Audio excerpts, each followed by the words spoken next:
بسم اللہ الرحمن الرحیم۔ السلام علیکم ناظرین، آج ہم آپ کے لیے دلچسپ ویڈیو لے کر آئے ہیں۔ اس ویڈیو کا موضوع ہے ایک موچی کا قصہ۔ ایک موچی ایک درخت کے نیچے اپنا کام کیا کرتا تھا۔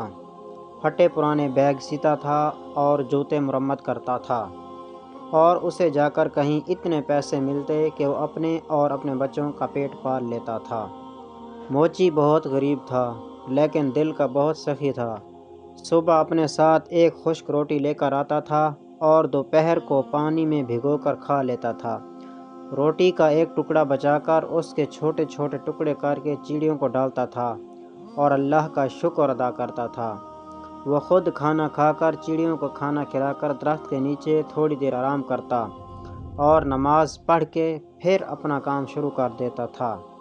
ایک دن ایک مسافر موچی کے پاس اپنا قیمتی جوتا لے کر آیا اور دیکھنے میں ایک نیک آدمی لگتا تھا۔ سفید کپڑے پہنے ہوئے تھے، ہاتھ میں تسبیح لے رکھی تھی۔ مسافر نے کہا، اے میاں، تم تو روکھی سوکھی روٹی کھا کر بھی اللہ کا شکر ادا کر رہے ہو، جبکہ اس دنیا میں اتنے ایسے لوگ بھی ہیں جو اچھا کھانا اور اچھا پھل کھا کر بھی اللہ کا شکر ادا نہیں کرتے۔ آخر وجہ کیا ہے؟ تو موچی نے کہا، میں کسی سے کم نہیں ہوں۔ اللہ تعالیٰ نے مجھے سب سے بڑھ کر صحت کی نعمت عطا کی ہے۔ صحت نہ ہو تو انسان سب کچھ ہوتے ہوئے بھی کچھ نہیں کر سکتا۔ میرے ہاتھ پاؤں سلامت ہیں، کام کر سکتا ہوں، پھر میں کیوں نہ اللہ کا شکر ادا کروں۔ چڑیا میری پڑوسی ہیں، میں پڑوسی کا حق ایک نوالے سے ادا کرتا ہوں، اس سے میرا کچھ نہیں بگڑتا۔ مسافر یہ بات سن کر بہت خوش ہوا۔ اس نے قرآن کی چند آیات پڑھیں اور موچی نے بڑے ادب سے وہ آیات سنی، اور موچی نے کہا، ان آیات کا مطلب مجھے بھی سمجھا دیجئے۔ تو مسافر نے کہا، اللہ بادشاہی کا مالک تو ہی ہے، جس کو چاہے عزت دے، جس کو چاہے بادشاہی دے، اور جس کو چاہے ذلت دے، تیرے ہی ہاتھ میں بھلائی ہے، بے شک تو ہر چیز پر قادر ہے۔ موچی نے مسافر سے کہا، میں آپ کے جوتے کی مزدوری نہیں لوں گا، آپ مجھے بس یہ آیات یاد کروا دیں، میں زبانی پڑھا کروں گا۔ تو مسافر نے موچی کو آیات یاد کروائیں اور سلام کر کے چلا گیا۔ اس طرح وہ روز آیات پڑھتا تھا اور خوش ہوتا تھا۔ کئی دن گزر گئے، کوئی جوتا مرمت کروانے نہیں آیا تھا۔ موچی کے پاس تھوڑے پیسے تھے جو ختم ہو گئے تھے، آٹا بھی ختم ہو گیا تھا، چڑیا بھی چلی گئی تھیں۔ موچی نے کئی بار اٹھ کر پانی پیا اور پیاس سے اپنی بھوک مٹائی، ساتھ ہی اسے بیوی بچوں کی بھی فکر تھی۔ شام کو جب گھر واپس آیا تو سب بھوکے ہی سو گئے۔ اسی عالم میں 2-3 دن گزر گئے۔ گھر میں کوئی ایسی چیز نہیں تھی جسے بیچ کر آٹا خریدا جا سکے۔ بھوک سے سب نڈھال تھے۔ موچی کی بیوی رونے لگی اور کہنے لگی،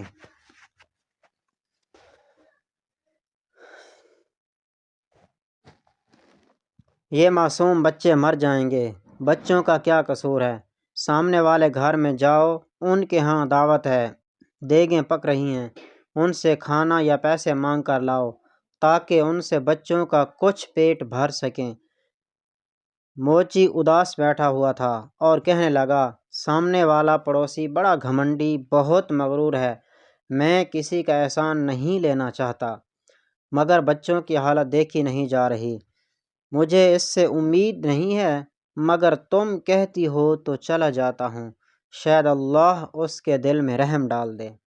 موچی اس کے پاس گیا، سلام کیا اور کہا، 4 دن کی بھوک نے مجھے مجبور کیا کہ میں اپنے بچوں کے لیے کھانا مانگنے آیا ہوں، یا مجھے کچھ پیسے ادھار دے دیں، میں آپ کو واپس کر دوں گا، بچوں کی حالت مجھ سے دیکھی نہیں جا رہی، اگر آپ کو یقین نہ ہو تو میرے گھر چل کر دیکھ لیں۔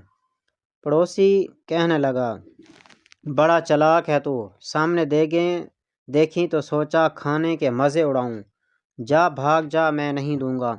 موچی بیچارہ چپ چاپ سن رہا تھا۔ اس نے نوکر کو کہا، اس موچی کو دھکے مار کر نکال دو۔ اس نے موچی کو دھکا دیا، موچی گر پڑا اور پیشانی پر چوٹ آ گئی، اور اٹھ کر موچی مسجد کی طرف چلا گیا۔ وضو کیا، نماز پڑھی اور رو رو کر دعا مانگنے لگا، اے اللہ، بادشاہی کا مالک تو ہی ہے، جسے چاہے عزت دے، جسے چاہے ذلت دے۔ وہ زار و قطار رونے لگا۔ اتنے میں ایک شخص مسجد میں آیا۔ اس نے یہ آیات سنی تو اس کے دل پہ گہرا اثر ہوا۔ اس نے موچی سے سلام کیا اور کہا، میں ایک تاجر ہوں، میں اپنا سامان بیچنے آیا ہوں، لیکن یہاں آیا تو میرا وفادار ساتھی مر گیا۔ اب مجھے ایک ملازم کی ضرورت ہے۔ تم بھی اللہ کے گھر میں ہو اور میں بھی اللہ کے گھر میں ہوں۔ میں وعدہ کرتا ہوں اگر تم میرے ساتھ کام کرو تو میں تمہارا پورا حق ادا کروں گا۔ تم بھی وعدہ کرو کہ وفاداری سے کام کرو گے۔ موچی نے اللہ کا شکر ادا کیا اور اس شخص نے موچی کو کچھ رقم دی جس سے اس نے کھانا خریدا اور گھر لے گیا۔ سب نے ساتھ مل کر کھانا کھایا۔ اس نے تاجر کے ساتھ کام کرنا شروع کر دیا اور تھوڑے ہی دنوں میں اس کے پاس بہت سے پیسے جمع ہو گئے۔ جب تاجر اپنے ملک واپس چلا گیا تو موچی نے خود تجارت شروع کر دی۔ اللہ تعالیٰ نے برکت ڈالی اور موچی کچھ ہی عرصے میں شہر کا امیر آدمی بن گیا۔ اس نے خوبصورت گھر بنوایا۔ وہی آیات جو ہر وقت پڑھتا تھا، وَتُعِزُّ مَن تَشَاءُ وَتُذِلُّ مَن تَشَاءُ بِيَدِكَ الْخَيْرُ إِنَّكَ عَلَى كُلِّ شَيْءٍ قَدِيرٌ ایک پتھر پر لکھوا کر لگوا دیں۔ اس کے ہاں کئی نوکر کام کرتے تھے۔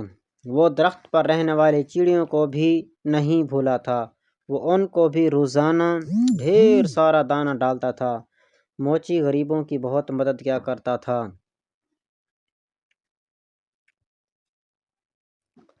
ایک دفعہ سردی کا موسم تھا، بارش ہو رہی تھی تو دروازے پر کسی نے دستک دی تو نوکر نے دروازہ کھولا تو ایک آدمی پھٹے پرانے کپڑوں میں باہر کھڑا کانپ رہا تھا۔ نوکر اسے اندر لے آیا اور اسے کپڑے لا کر دیے اور باورچی خانے میں لے جا کر اسے گرم گرم کھانا دے دیا۔ اس آدمی کی یہ حالت دیکھ کر نوکر رونے لگا۔ اتفاق سے موچی اسی وقت جاگ رہا تھا۔ اس نے نوکر کو روتا دیکھ کر پوچھا، کیا بات ہے؟ تو اس نے کہا، حضور، آپ کے دروازے پر جو آیات لکھی ہیں اس کا مطلب آج مجھے سمجھ میں آیا ہے۔ ابھی جو فقیر آیا ہے چند سال پہلے یہ بہت بڑا امیر آدمی ہوا کرتا تھا۔ اس کے پاس بہت پیسہ تھا، مگر یہ شخص ہر کسی کو حقیر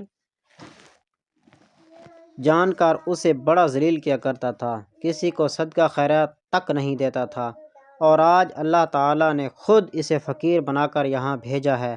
میں اس کے گھر میں ملازم تھا، میرا بچہ بیمار تھا، میں نے اس سے کچھ روپے مانگے، پھر اس نے دھکے دے کر باہر نکال دیا۔ میرا بچہ علاج نہ ہونے کی وجہ سے مر گیا اور آج اسے برے حال میں دیکھ کر مجھے رونا آ گیا۔ واقعی اللہ تعالیٰ ہر چیز پر قادر ہے۔ موچی دوسرے کمرے میں گیا تو اس نے دیکھا اس کا وہی مغرور پڑوسی بیٹھا ہے جس نے اسے دھکے دے کر باہر نکالا۔ موچی نے اسے سلام کیا اور کہا، میں آپ کا وہی غریب پڑوسی ہوں جو موچی کا کام کرتا تھا۔ ایک بار کئی دنوں کے فاقوں نے مجھے آپ کے در پہ جانے پہ مجبور کیا تھا اور آپ نے مجھے دھکے دے کر نکال دیا تھا۔ میری پیشانی پر اس دن لگنے والی چوٹ کا نشان اب بھی موجود ہے۔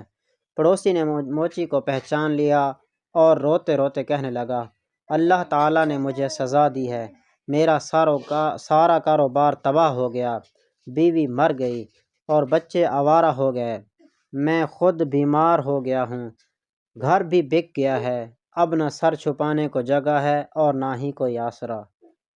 سچ کہتے ہیں کہ جو بھی دولت پر غرور کرتا ہے اس کا انجام برا ہوتا ہے۔